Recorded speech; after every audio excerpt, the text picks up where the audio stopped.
Pour vous dire que le Seigneur est au contrôle. Praise the Lord. Alléluia. Hallelujah. Amen. Donc soyez les bienvenus. Que le Seigneur vous bénisse. Aujourd'hui, nous sommes là, nous allons lire notre message dans Matthieu chapitre 16. Nous allons lire à partir du verset 22. Bien le verset 21. Jésus commença dès lors à montrer à ses disciples qu'il lui fallait aller à Jérusalem, souffrir beaucoup de la part des anciens, des principaux sacrificateurs et des scribes, être mis à mort et ressusciter le troisième jour. Pierre le prit à part et se mit à lui faire des reproches en disant: à Dieu ne plaise, Seigneur, cela ne t'arrivera pas. Mais Jésus se retourna et dit à Pierre: arrière de moi, Satan, tu es pour moi un scandale, car tes pensées ne sont pas celles de Dieu, mais celles des hommes. Amen. Amen.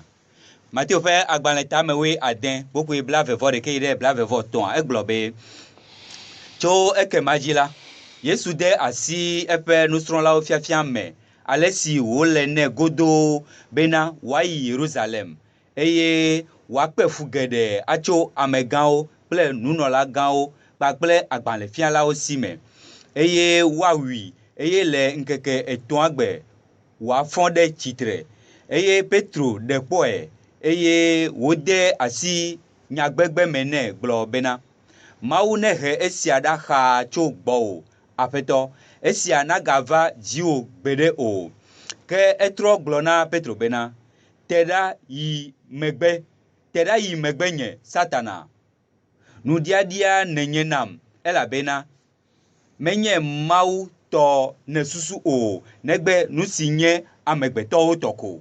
Amen. Amen. Nous bénissons le Seigneur pour sa parole.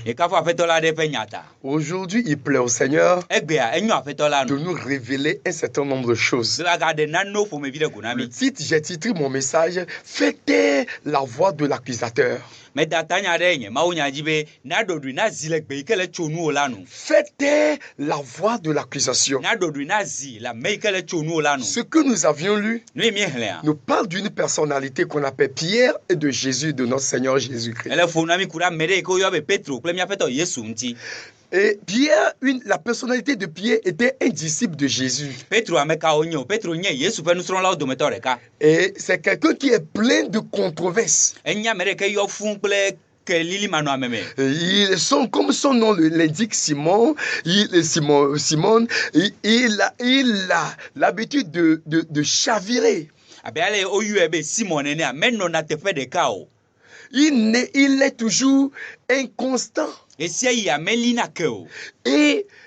ici, ce que nous avons lu, avant cela, avant le verset 21, il a déjà reçu, Jésus se mit à poser la question à ses disciples: que disent les gens de moi?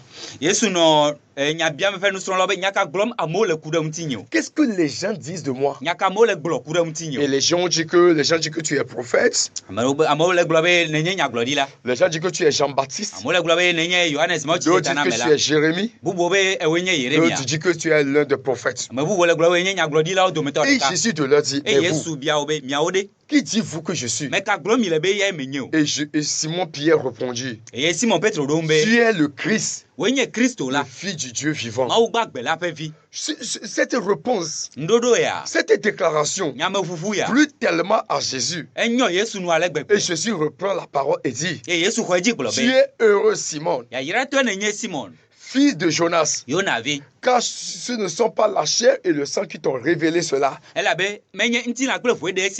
mais mon Père qui est dans les cieux. Et moi je te dis que tu es Pierre, Et que sur cette pierre, je bâtirai mon église. Et que les portes du séjour des morts ne pourront pas contre elle. Il dit, je te donnerai les clés du royaume des cieux. Ce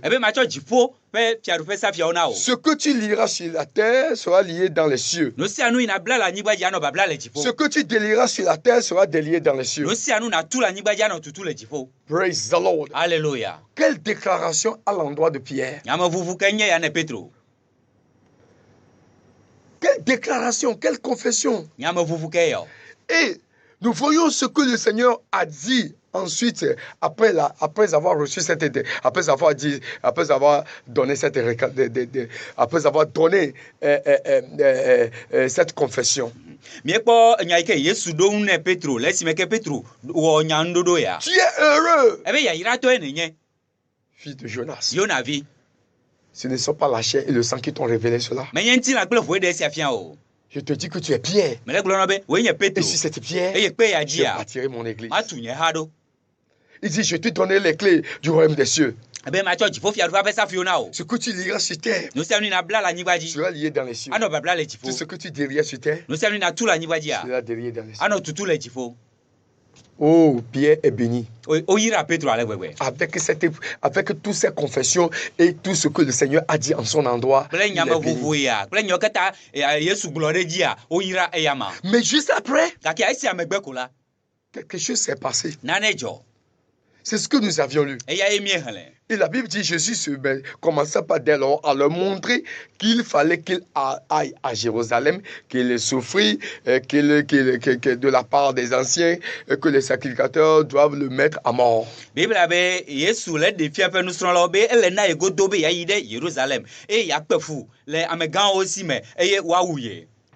Donc Jésus leur dit, qu'il fallait que je souffre dans la main des sacrificateurs. Et il fallait que je meure. Je dois mourir. Après avoir écouté cette déclaration, la Bible dit, Pierre prit Jésus et le mit à part. Il le prit à part. Il lui fait des reproches. Il reprochait à son maître, pourquoi tu as dit cela? Il lui dit, à Dieu ne plaise. Seigneur, cela n'arrivera pas. Que cela n'arrive pas. Cela n'arrivera pas. Cela n'arrivera pas. Praise the Lord. Alléluia. Praise the Lord. Alléluia. Praise the Lord. Alléluia. Cela n'arrivera pas. Il lui dit que cela n'arrivera pas. Cela n'arrivera pas. Praise the Lord. Alléluia. Alors, le Seigneur Jésus se retourna et dit à Pierre. Le Seigneur Jésus lui dit, arrière de moi, Satan. Tu es pour moi un scandale, car tes pensées ne sont pas celles de Dieu. Tes pensées me sont un scandale. Arrière de moi, Satan. Tu es pour moi un scandale, car tes pensées ne sont pas mes pensées. Tes pensées ne sont pas les pensées de Dieu. Alléluia. Amen. Oh, la personne qui a reçu tout de suite la révélation que tu es fils de Dieu, qui est béni, on l'a élevé. Regardez cette personne encore.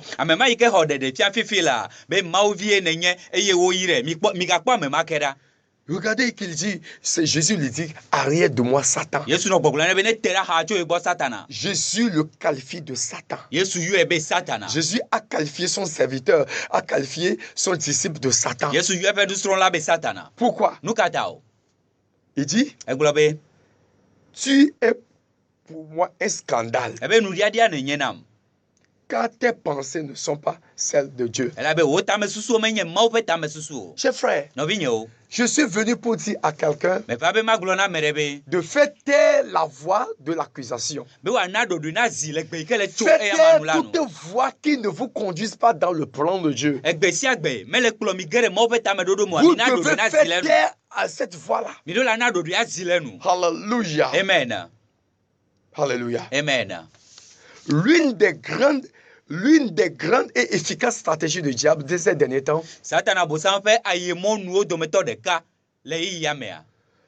l'arme que Satan utilise ces derniers temps, et cette arme, il l'a déjà utilisée dans le passé, au commencement. Il l'a utilisé à l'endroit d'Adam et Ève pour détruire leur destinée. Il utilise encore cette arme ces derniers temps. C'est la stratégie du mensonge. Le mensonge, c'est la distorsion de la vérité. C'est une stratégie que Satan utilise. Puisque cette stratégie marche toujours, il continue toujours par utiliser cette stratégie.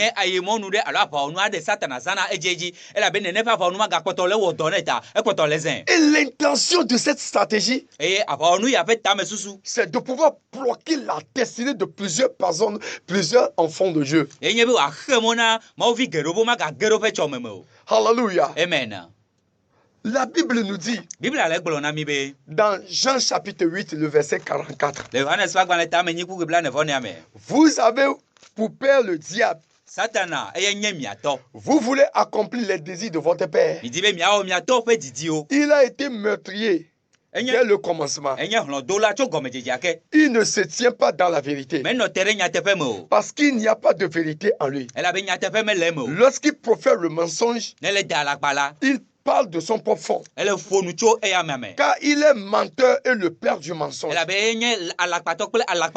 Et parce que je dis la vérité, vous ne me croyez pas. Alléluia. Amen. Regardez comment le Seigneur Jésus tasse le Satan.